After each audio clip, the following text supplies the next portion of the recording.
foreign policy and a restructured domestic political economy. I hope that this book will not only be treated as a provocative critique of the current direction of our foreign policy. In many ways, it also attempts to offer a constructive blueprint for a self-determined, pro-peace Philippine foreign policy that truly serves our national needs and interests.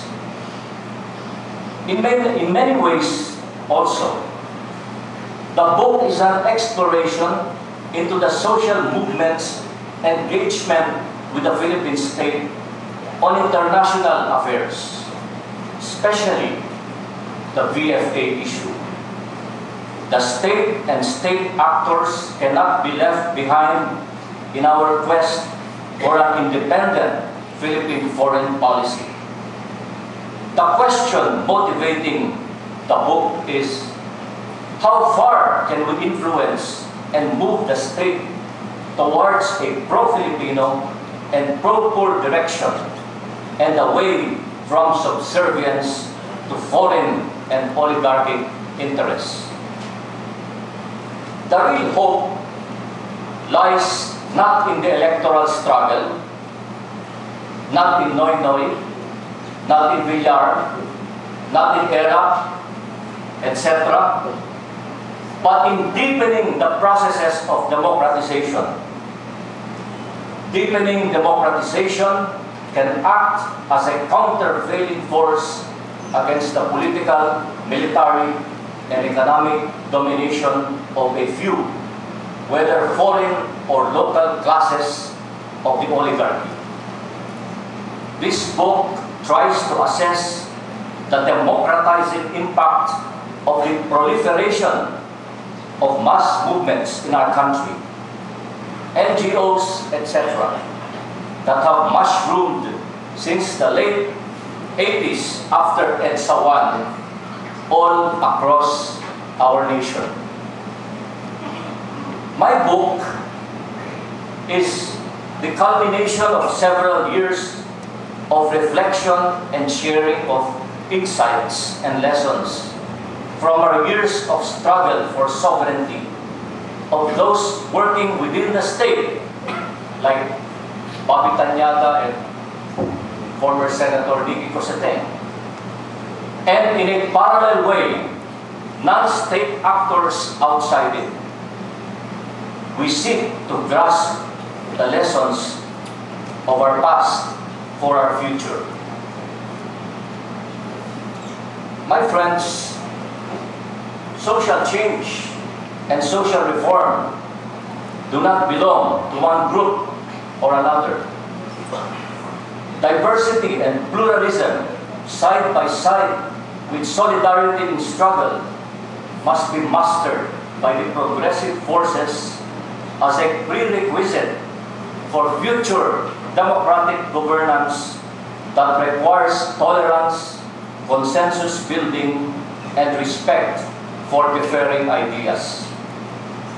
It is only by seeking unity that respects diversity that one can share intellectual tools, visionary aims, and effective strategies towards understanding the complex, integrated character of modern oppressions. As Mahatma Gandhi so eloquently stated, and I quote, "You must be the change you wish to see in the world," end of quote. In some limited ways, at the grassroots and municipal level, social movements are already performing quasi-governmental functions, or perhaps more accurately, the functions of an alternative government in a parallel system. For the struggle to be sustainable, the people must not only politically motivated, they must be equipped with the necessary skills to ultimately govern themselves at the local and national levels. Ultimately, the task of organized people's power is to challenge the power of the oligarchy in the political and economic realms and to restructure that power at the national and international levels according to what serves the interests of the basic sectors in our society. We must relate foreign policy issues with the GATT issues.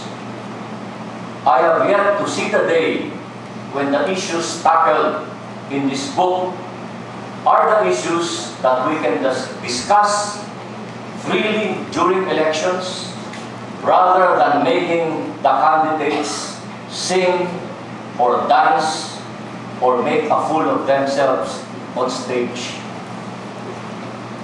One thing that this book has also dealt with is not only about the concept of modern imperialism's hard or military power in this country.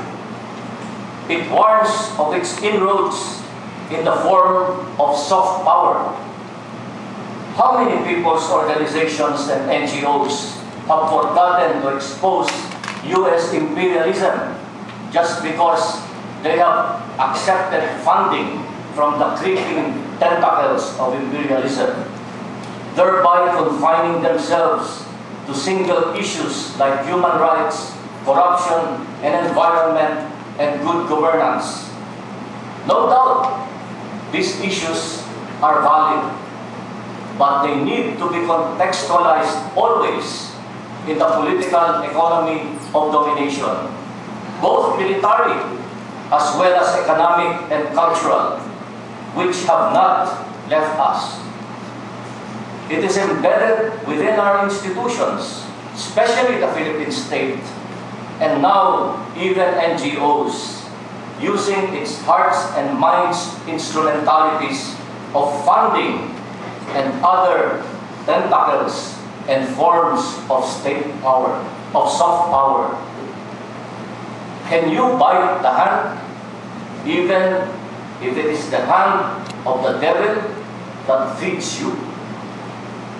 And finally, this book will have achieved its purpose if it succeeds in even just disturbing the thinking of our government officials and policy makers, and becomes an instrument for change and unity against the hegemonic forces of globalization. I hope it will further heighten and intensify to a higher level of consciousness our people's campaign specifically against unequal treaties like the Visiting Forces Agreement, and in general for a self-determined Philippine foreign policy. This is my modest way of telling truth to power. Maraming salamat po at mabuhay ang sambayanan.